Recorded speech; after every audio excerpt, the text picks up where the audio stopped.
when I say Jew hater, because I think anti-Semitism has been thrown around so much that it doesn't describe how big of an evil this is. And I thought like a new name for like this name captures that better, right?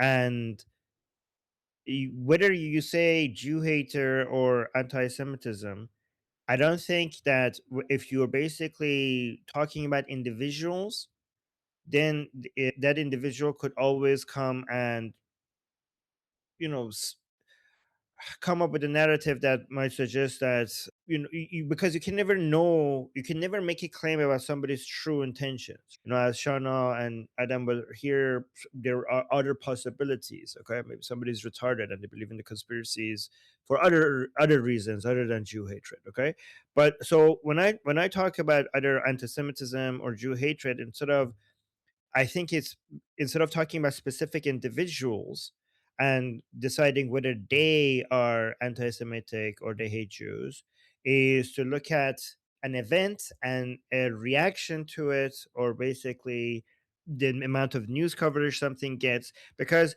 with each individual, you could come up with an excuse, okay? And I don't care. Like, you're just one person, right? You were like, no, I don't hate Jews. I just this excuse, that excuse, that excuse. Okay. And nothing is impossible. Maybe for that individual, that is correct, right?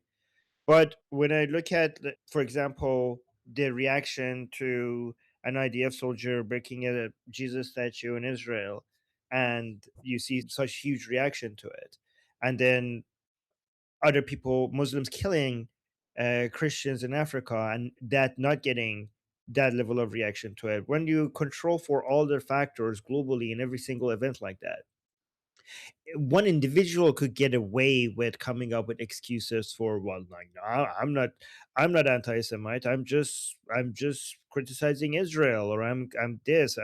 This is the reason why I'm focusing on this, and it has nothing to do with Jews, right?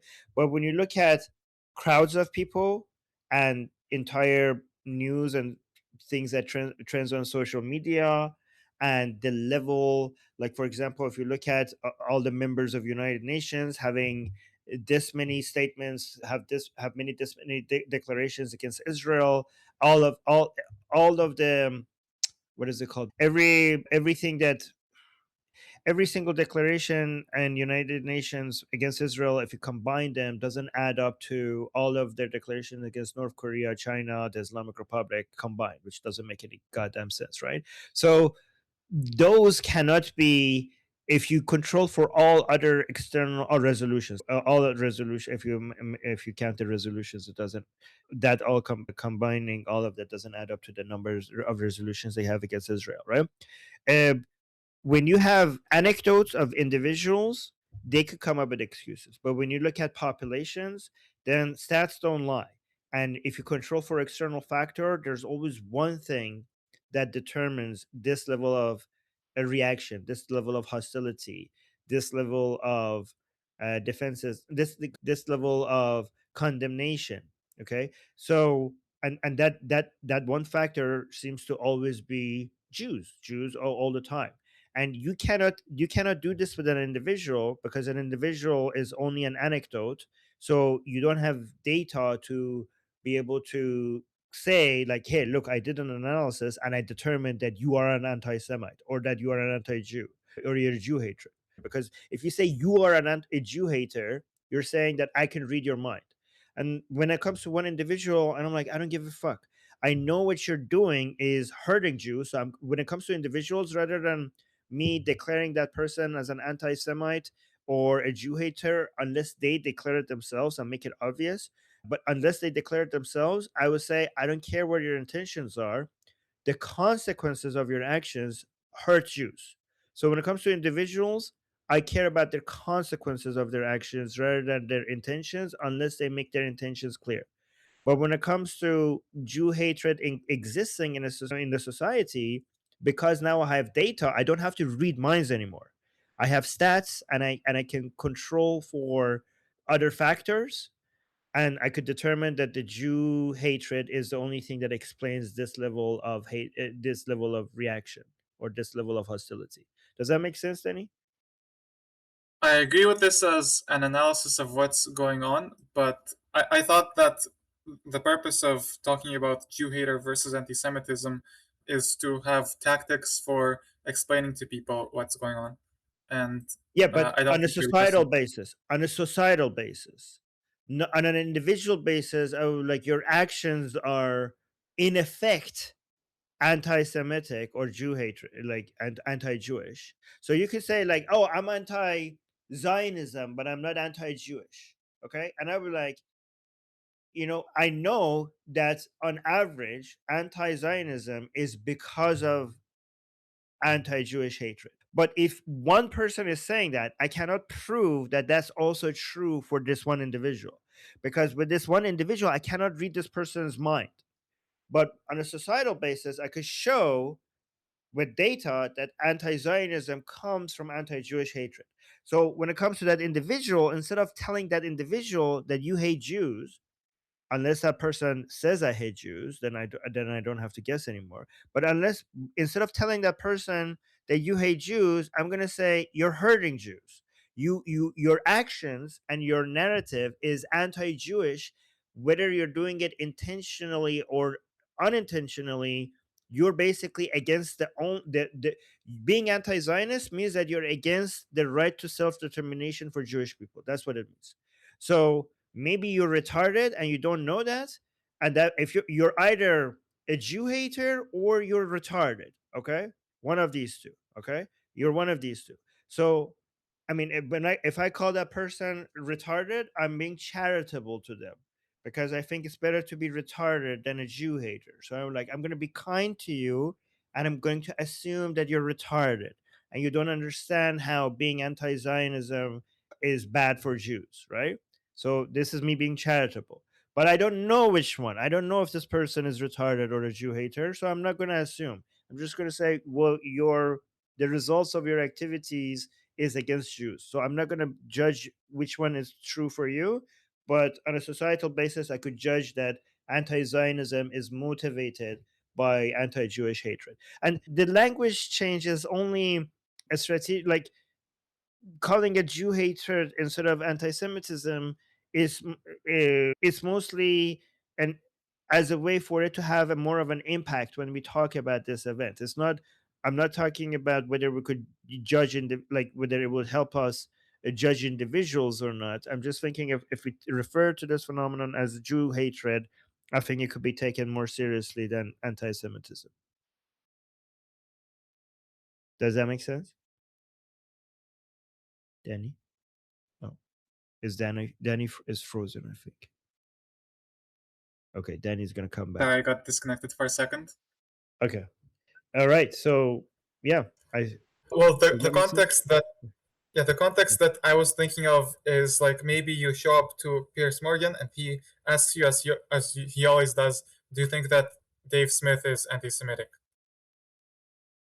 Oh, if they ask me, like, I don't care. I just know what he's saying is hurting the Jews.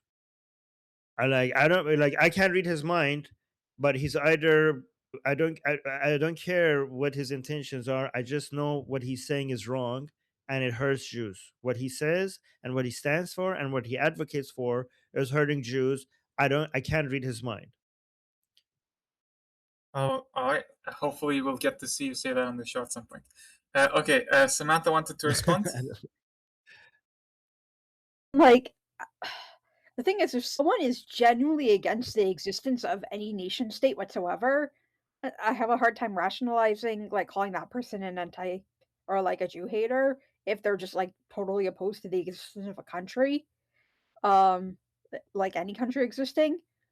And like personally, I'm gonna say this: I feel like I can do more good by what's it called? Not stick by like not saying that like anti-Zionism is always anti-Semitism. Even though I agree it's almost always, like in practicality, it is almost always. I feel like I personally can do more good by relinquishing it because I feel like I'm just able to have more conversations that would just be totally close to me if I didn't, concede that anti-Zionism is always anti-Semitism. I feel like one thing is like, there's a quote I heard that I really love that said like the biggest scam in racism was expelling all of your Jews to Israel and then saying you have nothing against Jews, just Israelis. I don't know. I feel like what we need to start normalizing the term like Israelophobia. You know, that's why I said that if you're an anti-Zionist, there's two options. I didn't say you're necessarily an anti-Semite. You're either an anti-Semite or a Jew hater, and the other option is that you're retarded, right? So if you don't hate Jews, but you're against Zionism, okay, then you're retarded, right? So that's why I don't think that it's always anti-Zionism doesn't always mean anti-Semitism. So I agree with you. Yeah, so Torah is saying misinformed. Like, yeah, I just like to go. Basically, I was saying the same thing. I just like to use. Ever since they freed up the word retarded, I can't stop using it. So instead of saying ignorant, misinformed, not very intelligent, I'm just like using the R word because it's been free. They released it for all of us. So I'm just saying. Right. Yeah. Okay, and Cat Lady? Yeah, I'm on a busy street, so if I'm just turning it off, it means that like an ambulance is going by. Is everybody hearing me okay right now? Yes. Okay. I want to say to what Samantha said, if you're racist and you hate black people, brown people, Asian people, then it still makes you specifically a racist towards any one of those groups. Like if you're like hating everyone, you're still hating each one, right? So if you're against nation states, among this, you're still anti-Zionist, and among this is why you're still anti-Jewish in my perspective, because you're still like against the existence of a country that gives like safety and security to people. So it's just semantics, but it's still that. It all started from the convention where they said like anti-Zionism is the racism. It's like it just shows you how successful this propaganda was. This is incredible. I mean, like for example, we have some really religious Jewish people who are anti-Zionism because they think you should wait for the Messiah to come back, right? So I No, wouldn't, but I they're not wouldn't put them. anti-Zionist in this way. Guys, They're let not. me finish my sentence. I was almost all this close to finishing my sentence. Okay, Like sorry. I would call those people. I would put those people in the retarded category rather than the anti-Semitic category, right? Because they're not like I wouldn't say that these people hate Jews, right? But go on. Yeah, I'm sorry. It's too noisy here, but I would agree with you, but I don't think that they are against Zionism.